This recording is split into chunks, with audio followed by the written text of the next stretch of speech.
Hello and welcome to Simplified on PowerDrift, where we take complicated ideas and break them down into bite-sized pieces that you can use. If you haven't, subscribe and do hit the bell notification icon so that this content can find you directly. One of the most common questions we get, what we're going to answer today, is spoke wheels versus alloy wheels. So spoke wheels have four parts, right? So there's the hub on which the spokes are mounted. The spokes are usually thick pieces of wire. These wires are connected to the rim through a nipple. The nipple is used to tighten the spoke to the rim. And then of course there's the rim itself. An alloy wheel typically just has one, so it comes out of a machine as a casting or a forging or whatever, and it's essentially one unit. That's the difference in construction. You can already tell that there's a reason why a manufacturer would prefer one over the other. Most manufacturers produce large numbers of motorcycles love alloy wheels because there's no manual intervention required. I mean, you turn the machine on, you put the aluminum in, and it comes out the other side finished, right? After that, it's just painting and finishing, and then it can go onto the machine, and that means the production process can run faster. A spoke wheel is still more or less hand assembled. I remember going to the Martighofen factory at KTM, and there was a massive section where there were a lot of these very cheerful old ladies who were all sitting there tightening hubs and spokes and all of these kind of things, where all the rims that go on all of their dirt bikes were still being done by hand. But the nature of the beast also means that because the spokes connect to the rim, there's usually a hole in the rim, and the hole in the rim means that most spoke wheels are not airtight, and therefore they have to run inner tubes. So most of the dirt bikes that you buy, even in the world today, still run tubes, and the reason for that is because the spoke design causes it. Now at this point, you will point out that, for example, BMW, Triumph, etc., all of them now have tubeless spoke wheel designs. And the thing about that I found out very funny is that there are so many patents on the ways that you can mount a spoke to a rim to create a tubeless spoked wheel. There's so many patents in there that it's a really expensive thing to do, although in terms of technology or manufacturing is not really that complicated a process, and that's why you will still see very few tubeless spoke wheels and a lot of tubed spoke wheels. Now, on the other side, the cast alloy wheels is a whole bunch of alloys, from lightweight magnesium-based alloys to aluminum alloys, but the biggest advantage they have, as I said, is they're one unit.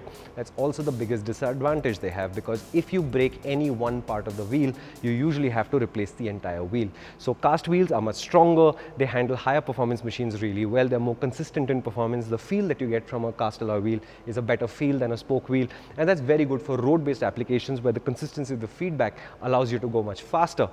But a spoke wheel, because it has multiple parts, you can replace parts one at a time. So in theory, if you dent a rim, you can unbend a rim or replace the rim without really touching the spokes or the hub. If you break spokes, you can replace one spoke at a time. If a nipple stops working, you can buy more nipples and just replace the nipple itself or the spoke it's connected to at best. And if you break a hub, which is very rare, then you can just replace the hub without having to do the rest of the wheel. So this is also the reason why their roles are chosen. So the more performance-oriented road machines there are, you'll see cast wheels, because cast wheels are easier to make, they're more consistent in performance, and you get better feedback from them. But when you start talking about off-roaders, motorcycles that go into difficult conditions, then you start finding spoke wheels, because obviously it's easier to fix. There is a crossover point. So if you look at the 390 Adventure, which is supposed to be a tourer with some amount of off-road ability, they are running cast wheels. And the reason why they can do that is because you can also make a cast wheel very strong by giving it more material, which does make it heavier, but then it will also be much harder to break.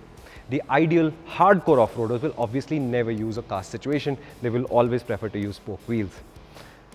How should this affect you? Well, think about it like this. In India, when I started testing 20 years ago, most of the machines did have spoke wheels with tubes, and we've all suffered the punctures. So today, given a choice, chances are 99.9% of the time I would want a cast wheel, just because the tubeless tire is usually lighter, and fixing a tubeless tire's puncture is much faster and much simpler than having to deal with a tube. But if you're looking for hardcore off-roading, you are going to end up with a rim, with spokes, with nipples, with hubs, and a tube tire, which might be a little bit heavier. Fixing it can be a pain, but at least if you manage to damage the wheel, you don't have to automatically replace the entire wheel. You just have to replace one small part.